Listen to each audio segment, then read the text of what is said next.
Hello दोस्तों, तो एक हम नई सीरीज स्टार्ट करने जा रहे हैं जहाँ पर हम हिस्ट्री के पीवाईक्यूज करेंगे और हम स्टार्ट करेंगे एंशिएंट हिस्ट्री ऑफ इंडिया से। तो ये तो हमारा वो है थ्योरी है एक तरीके से stone age.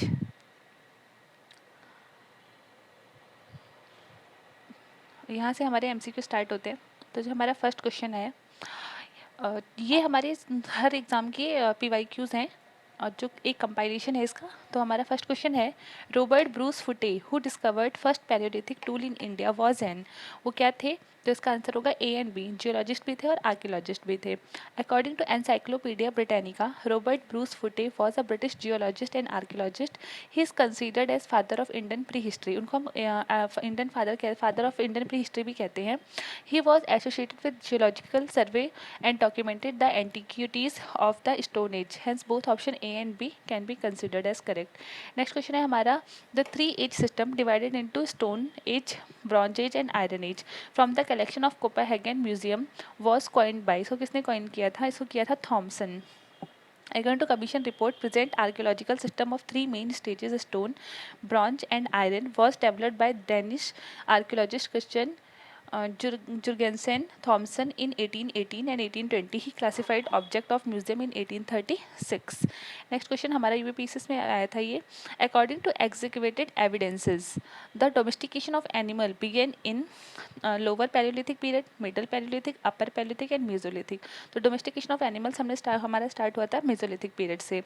According to excavated evidences, the domestication of animal began in Mesolithic period. The earliest pieces of evidences of domestication of animals in India have been found at Adamgarh, ये हमारे होशंगाबाद एमपी में, बागौर भिलवाड़ा राजस्थान में. ये important sites भी हैं Mesolithic era की, तो इसको आप अच्छे से याद कर लीजिएगा. Which among the following sites provide evidences of domestication of animals in the Mesolithic period? तो ये अभी हमने पढ़ा है बागौर राजस्थान. नेक्स्ट क्वेश्चन है mesolithic content evidence of animal domestication has been found in Adamgarh.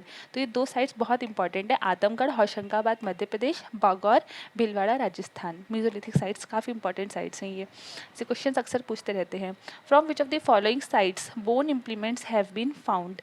तो ये हमें कहाँ से मिले थे? महादाहा और सराय नहराए और महादाहा से हमें क्या मिले थे? Bone implement has been found मिले थे. अब यहाँ पे और इन्होंने वो भी दिया हुआ है अ large number of implement made of bone. क्या था ना, पहले जो हमारे टूल्स बनते थे स्टोन एज के टाइम पे, वो हमारे टूल्स मोस्टली स्टोन से होते थे. जो अपर पैलेलिथिक था वहाँ पर जो हमारे टूल्स थे वो बहुत ही रफ थे. देन उसके बाद क्या बोलते हैं, मिडल पैलेलिथिक में हमारे थोड़े से शार्प टूल्स जो थे, थोड़े से उनके एज वेज को क्लियर किया गया, तो थोड़े से शार्प टूल्स बने थे. और जो हमारा लोअर पैलेलिथिक था वहाँ पर हमारे काफ़ी पॉइंटेड टूल्स होते थे. देन जब हम लोग मेसोलिथिक और न्यूलिथिक में आ गए तो हम ना कुछ टूल्स बोन्स वगैरह से भी बनाने लगे थे. तो ये वही चीज़ है यहाँ पर कि a large number of implement made of bones and horns have been found from the mesolithic site में मिले थे. बहुत सारे बोन टूल्स हमारे मेसोलिथिक साइट से मिले थे. उसमें से कुछ इंपॉर्टेंट साइट्स थी महादाहा और सराय नाराया, दोनों क्या बोलते लोकेटेड है प्रतापगढ़ डिस्ट्रिक्ट ऑफ यूपी में. The book entitled Purvata Vimasha written by doctor Jai Narayan Pandey prescribe various pointed object and ornament made of bones which have been reported from Sarai Nahar Rai, Damdama and Mahadaha. Bone ornaments of mesolithic context in India have been obtained from. जो bone ornament थे mesolithic के वो कहाँ से मिले थे? तो वो सेम वही चीज़ आ जाएगी, सराय नहराया और महादाहा. 3 human skeleton in a single grave were recovered as. मतलब 3 डेड बॉडीज को एक ही सिंगल ग्रेव में रिकवर किया गया था. वो कहाँ पर हुआ था? वो था हमारा दमदमा एक मेसोलिथिक साइट है जो कि प्रतापगढ़ डिस्ट्रिक्ट उत्तर प्रदेश में है. इन दमदमा 41 ह्यूमन ग्रेव्स मिली थी. आउट ऑफ दीज ग्रेव्स 5 जो थे डबल बरियल थे और एक ट्रिपल. क्योंकि क्या होता था ना, जो हमारा बरियल प्रैक्टिसेस होती थी तो हमारी क्या थी कि क्या बोलते हैं, पैलेलिथिक के टाइम पे तो इतनी यूनिफॉर्म थी नहीं बरियल प्रैक्टिसेस. और कई बार क्या होता था, डबल बरियल और ट्रिपल बरियल का एक ही इंसिडेंस है जो हमें कहाँ मिला है? दमदमा में. Grave with 4 human skeleton. और सराय नारायण में तो 4 मतलब क्वाड्रपल बरियल भी मिला था हमें वहाँ पर. The cultivation of cereals first started in. जो कल्टिवेशन है सीरियल्स का सबसे पहले कहाँ स्टार्ट होता है? जो एग्रीकल्चर थी ना हमारी, वो न्यूलिथिक एज से स्टार्ट हुई थी. तो फर्स्ट कल्टिवेशन जो सीरियल्स का वो कहाँ पर स्टार्ट हुआ था? न्यूलिथिक एज में हुआ था. और आप लोग को पता होना चाहिए फर्स्ट राइस कल्टिवेशन जो हुआ था, फर्स्ट राइस कल्टिवेशन की जो साइट मिली थी वो हमें मिली थी नैनी इलाहाबाद में. Grains was first ever produced in Neolithic age. It was the time when people were introduced to agriculture. Koldiva and Mehergarh was the two Neolithic villages from where found clear pieces of evidences of rice and wheat have been found. Mehrgarh और Neolithic की जो Mehrgarh site है वहाँ से हमें rice cultivation मिला था. During Neolithic age, the earliest evidences of origin of agriculture has been found at which of the following places of northwestern region of Indian subcontinent. जो Neolithic age थी ना उस टाइम पे जो earliest evidence मिला था agriculture का वो नॉर्थ वेस्ट रीजन जो था इंडियन सबकॉन्टिनेंट को कहाँ से मिला था, वो मिला था मेहरगढ़ से. सबसे पहला हमें क्या बोलते हैं एविडेंस मिला था एग्रीकल्चर का, वो मेहरगढ़ से मिला था जो इस समय पाकिस्तान में है, पाकिस्तान के बलूचिस्तान प्रोविंस में लाई करता है. The earliest evidence of man in India is found in Narmada valley. In India the first evidence of man was found in western Narmada region of Madhya Pradesh. It was discovered in 1982. The first cereal used by man was barley. ये बहुत important है. लोगों को लगता है कि शायद rice या वीट होगा, बट नहीं. जो फर्स्ट सीरियल यूज़ किया गया था मैन के द्वारा वो था हमारा barley. There are mainly 8 type of food grain consumed modern human society, namely barley, wheat, maize, millet, sorghum, mustard, oat and rice. These plants were present in form of wheat in different areas, which were later grown as seed by human being at a different places in different times. Although barley was first grain to be cultivated by human being during 8000 BC in Western Asian countries located between North Mediterranean Sea and Iran. Mostly Mediterranean sea और Iran के बीच में था. Later the same rice wheat was also cultivated around 8000 BC. Rice was the third grain. तो first हमारी जो थी first evidence हमारा बार्ले का था, सेकंड वीट का था, थर्ड राइस. राइस जो हमारी थर्ड ग्रेन थी to be cultivated by human being approx 7000 BC at Yangtze river of China. Maize was cultivated central and south America during 6000 BC. First evidence of maize was found in Mexico. Millet in 5500 BC in China. Sorghum 5000 BC in East Africa, mustard 5000 BC in South East Asia and oat in 2300 BC in Europe. ये वैसे इतना ज़्यादा important तो नहीं, but एक बार sequence आप लोग पढ़ लेंगे तो शायद किसी पीसेस में कई बार वो लोग पूछ सकते हैं कि इसे अरेंज करिए. बट टॉप तक तो याद कर रखिए. फर्स्ट हमारी बार्ली थी, सेकंड हमारी वीट थी एंड थर्ड हमारी राइस थी. नेक्स्ट क्वेश्चन है the earliest evidence of agriculture in Indian सब कॉन्टिनेंट कम्स फ्रॉम. ये कहाँ से आया था? लाहौरा देवा.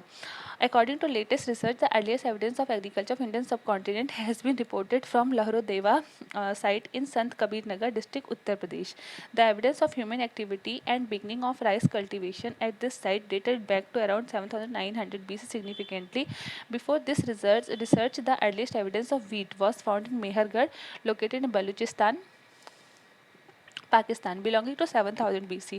The earliest evidence of rice is known. मैंने अभी आप लोगों को बताया था ना नैनी डिस्ट्रिक्ट ऑफ इलाहाबाद था, तो यहाँ पर वही दिया है. The earliest evidence of rice is known to be near the bank of river Belan, district Allahabad, from where rice brand was found dating back 6500 BC. With above reference, if Lahora Deva is one option, then it will be correct. But if Lahora Deva is not an option, then Mehergarh would be the right answer. Next question है हमारा with reference to cultural heritage of Uttar Pradesh which of the following statement is correct. The oldest evidence of agriculture in the global context has been obtained from many executed site in this region. The oldest cultivated food grains are barley and paddy. इसमें option A होगा first only, क्योंकि second इसलिए नहीं होगा ना, first इसलिए होगा from Lahuradewa Sant Kabir Nagar district Uttar Pradesh. Oldest evidence of agriculture has been obtained. The oldest food grain were barley and wheat. But जो हमारा ओल्डेस्ट फूड ग्रेन था वो बार्ले था और वीट था. बार्ले सबसे पहले हमें कहाँ मिला था? मेहरगढ़ बलूचिस्तान प्रोविंस पाकिस्तान में मिला था, तो इसलिए हमारा ऑप्शन 2 जो है वो गलत हो जाएगा. नेक्स्ट क्वेश्चन है हमारा name the site which was revealed the earliest evidence of settled life. तो वो कौन सी साइट थी? वो थी मेहरगढ़. मेहरगढ़ में हमें सबसे पहले, क्योंकि सबसे पहले जो एग्रीकल्चर के एविडेंसेस थे अभी तक जो हमें मिले थे वो मेहरगढ़ में मिले थे. इसलिए जब एग्रीकल्चर लोग करने स्टार्ट कर दिया था तो लोगों ने सेटल्ड लाइफ जीनी स्टार्ट कर दी थी, डोमेस्टिकेशन ऑफ एनिमल स्टार्ट कर दिया था. तो जो फर्स्ट एविडेंस था अर्लीस्ट सेटल्ड लाइफ का वो कहाँ पर है? मेहरगढ़ में. The earliest evidence of agriculture in Indian subcontinent has been found from same Mehergarh. The earliest evidence of agriculture in Indian subcontinent is found from Mehergarh. Same question बार बार है यहाँ पर, कई बार ही क्वेश्चन पूछा है, मतलब क्वेश्चन इंपॉर्टेंट है. Which of the following period is also known as chalcolithic age. अब कौन सा पीरियड चालकोलिथिक? देखो चालकोलिथिक को हम थोड़े चालको मतलब कॉपर और चालको मतलब कॉपर और लिथिक मतलब स्टोन, कॉपर स्टोन एज. तो ये क्या बोलते हैं, हमारी कॉपर एज को शो करता है, chalcolithic. Copper age is also known as chalcolithic age. The age in which instrument of copper were used in addition to stone is called as copper age. The cultural remains from stone age to Harappan civilization have been found from which one of the following ancient sites। यहाँ पे पूछा कि जो stone age से Harappan civilisation की क्या बोलते हैं वो मिले हैं हमें, एविडेंसेस मिले, वो किस साइट से मिले हैं, तो इसका आंसर है Mehrgarh. Cultural remain from stone age to Harappan civilisation have been found from Mehrgarh located in Baluchistan, Pakistan. Excavation of Nava Datoli was conducted by HD Sanakalia. HD Sankalia Navatodli has revealed excellent evidence of both round and rectangular residential structure which located near Indore, Madhya Pradesh. The former measures about 3 meter in diameter and the later 2 into 2.2 meter. The roofs were probably made by of hay, branches, leaves and were supported on massive wooden posts 22 centimeter in diameter, raised at regular intervals around the huts. The open space between the posts were provided with mud plasters, bamboo screens. The house floors were made of silt, clay, river gravel with surface coated with lime. The huts were provided the one or two mouthed चूल्हास as well as store jars and other earthen vessel. तो मतलब बताया उन्होंने settle life जो है कैसे कैसे वहाँ पे घर कैसे होते थे, कैसे बाकी चीज़ें होती थी, वो सारी उन्होंने डिटेल बताई है उसमें। तो नेक्स्ट क्वेश्चन है हमारा, इन विच किस स्टेट में आता है नवतोदली इन इज लोकेटेड, अभी हमने पढ़ा था कहाँ है, मध्य प्रदेश में। सॉरी,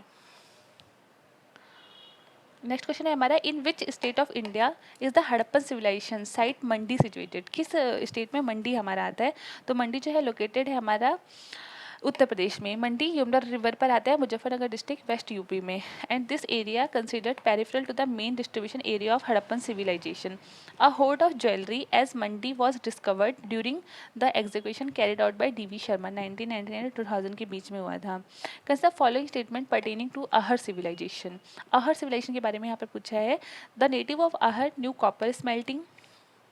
नेक्स्ट है, rice was unknown to them, metal work was one of the means of economy of the Ahar, black red colored pottery have been found here on which general white color geometrical designs have been carved। तो इसका answer A होगा, option A, C, D। Rice के बारे में वो लोग जानते थे, यहाँ पे बोला राइस वॉज अननोन, तो राइस उनके लिए अननोन नहीं थी। सबसे पहले अहर के ही लोग थे जिन्होंने कॉपर स्मेल्टिंग स्टार्ट किया था और जो मेटल वर्क का काफ़ी ज़्यादा काम करते थे वो। तो इसका एक बार अब हम सॉल्यूशन देख लेते हैं। Ahar civilisation belong to chalcolithic period. Ahar civilisation किससे बिलोंग करते हैं, हमारी चालकोलिथिक पीरियड से, और ये बहुत ज़्यादा फ्लॉरिश हुई थी मेवाड़ रीजन ऑफ राजस्थान में। ये कॉपर टूल का यूज़ करते थे और एविडेंस जो है कॉपर स्मेल्टिंग के ना उस टाइम पे प्रेजेंट थे। राइस जो था वो नोन था इनके लिए, और मोस्टली ना ब्लैक रेड कलर की ये लोग पोर्ट्री डेकोरेट करते थे वाइट ज्योमेट्रिक डिज़ाइन के साथ, जो कि फाउंड यहाँ पर पाई गई है। नेक्स्ट है megalith. Megalith have been identified as burial site. Megalith में मोस्टली हमें क्या मिली है, बरियल साइट्स मिली है। तो megalith usually refer to the burial made up of large stone in graveyards away from the habitation area. A large fraction of these is assumed to be with burial and post-burial rituals, including memorial for those who remains may or may not be available. Few type of these are जैसे कि चंबे, tomb, dolmen और stone aligned, stone circle, pit circle etcetera. Ash mound. Ash mound is associated with neolithic site at. Ash mound जो है वो Neolithic site से related है, वो कहाँ पर है, वो है संगाना कलू, Sanganakallu. Ash mount have been found from neolithic site Sanganakallu located in Bellary district near Mysore in Karnataka. They have also been found in Piklihal and Utnur. These ash mount were burnt relics of seasonal camp of Neolithic herdsman community. Next है भीमबेटका। भीमबेटका तो आपने अक्सर जा सुना होगा, भीमबेटका बहुत famous है अपनी किस लिए, रॉक पेंटिंग्स के लिए। रॉक शेल्टर जो है भीमबेटका की वो लोकेटेड है 45 kilometre west of Bhopal. UNESCO has included shell pictures of Bhimbetka in the list of world heritage site. These cave exhibit the earliest traces of human life on the Indian subcontinent and included the picture of an elephant, sambar deer, etc. These are 133 pictures and 700 rock shelters है। तो भीमबेटका काफ़ी important भी है। In India from which rock shelter pictures has been found the most, सबसे pictures कहाँ पे मिली? भीमबेटका की paintings में। सबसे ज़्यादा भीमबेटका पेंटिंग्स के लिए फेमस ही है। Which are the following places is famous for prehistoric paintings, तो वो भी क्या आएगा? भीमबेटका ही है हमारा। जो बेस्ट एग्जाम्पल है प्री हिस्टोरिक पेंटिंग का, rock shelter cave Bhimbetka located in Raisen district of Madhya Pradesh. The rock shelter of Bhimbetka are in foothills of Vindhya mountain में आता है, southern edge of central Indian plateau. और जो रॉक कैट पेंटिंग है ना Ajanta and बाग की, वो रिलेटेड है पोस्ट मॉडर्न से। जबकि अमरावती, क्योंकि बहुत सारे रॉक कट पेंटिंग में जो अमरावती वो फेमस है कैन आर्किटेक्चर के लिए और कंसिडर किया जाता है वो शुंगा पीरियड और सतवाना पीरियड से। और जो हमारी भीमबेटका है वो हमारी प्री हिस्ट्री से है। Where the cave of Bhimbetka situated, तो ये कहाँ पर है हमारा? अब्दुल्लागंज रायसेन, अब्दुल्लागंज रायसेन। नेक्स्ट क्वेश्चन है हमारा, which of the following Indian archaeological first visited Bhimbetka caves and discovered prehistoric significance of its rock paintings, तो वो थे हमारे V.S. Wankar. Bhimbetka caves are located in Raisan district of Madhya Pradesh. They are best example of rock painting of prehistoric era. It was discovered by V.S. Vankar in 1957. It is a UNESCO World Heritage Site for prominent prehistoric rock paintings. फिर next question वही है कि Bhimbetka was discovered by, तो भीमबेटका को discover किसने किया था? तो इसका आंसर आएगा डॉक्टर विष्णुधर वेंकर, डॉक्टर विष्णुधर वेंकर। अभी यहाँ पे रहे थे ना V.S. Wenkar, doctor Vishnudhar Wenkar. Next है ऑक्रे कलर्ड पॉटरी, OCP जिसे बोलते हैं, वो कहाँ पर मिली है सबसे ज़्यादा? वो है हस्तिनापुर में। Discovering and naming question of OCP was done by BB Lal in 1951 at Hastinapur. Ochre colour pottery known to archaeologists as OCP, as the name implies. Its main distinguishing feature was its ochre color, which gives it a first appearance of being badly fired. Other characteristics are porous character and the fact that is invariably warm out of the edges. In Chalcolithic period, people of Maharashtra buried their dead under floor of their houses in the following orientation. तो इसका answer आएगा north south position में। मतलब Chalcolithic period में सबसे important जो था ना वो बरियल प्रैक्टिसेस थी, क्योंकि उससे पहले जो भी हमारी क्या बोलते हैं स्टोन एज था ना, वहाँ पे कोई यूनिफॉर्म बरियल प्रैक्टिसेस नहीं होती थी, वहाँ पे वो किसी भी डायरेक्शन में कर देते थे। बट चालकोलिथिक पीरियड में सबसे इंपॉर्टेंट चीज़ जो थी वही पाई गई थी कि जितनी भी क्या बोलते हैं एग्जीक्यूशन की थी बरियल साइट्स की, वहाँ पर हर किसी को मतलब बरी किया गया था नॉर्थ साउथ पोजीशन में। तो ये काफ़ी इंपॉर्टेंट हो जाता है। People of Jorvi culture lived in larger rectangular houses with wattle and daub walls and thatch roof. They believed in life after death and therefore buried dead inside the houses under the floor. Children were buried into two urns that were joined mouth to mouth and set horizontally in the pit, while adults were placed in supine position with the head towards the north-south. These sites were found in Daimabad. ये कहाँ कहाँ पर चालकुलती site कहाँ कहाँ मिलेगी? ये sites important है, दाइमाबाद, इनामगांव, चंदौली और Nevasa etcetera. Which of the following site has yielded skeleton of dog along with human skeleton in burial? ये क्वेश्चन कई बार पूछा जा चुका है बहुत सारे एग्जाम्स में। तो वो कौन सी साइट थी? बुर्जहोम। बुर्जहोम वो साइट थी जहाँ पर ना डॉग मिला था। तो Burzahom is a pre historic settlement in village of the same name in Kashmir valley.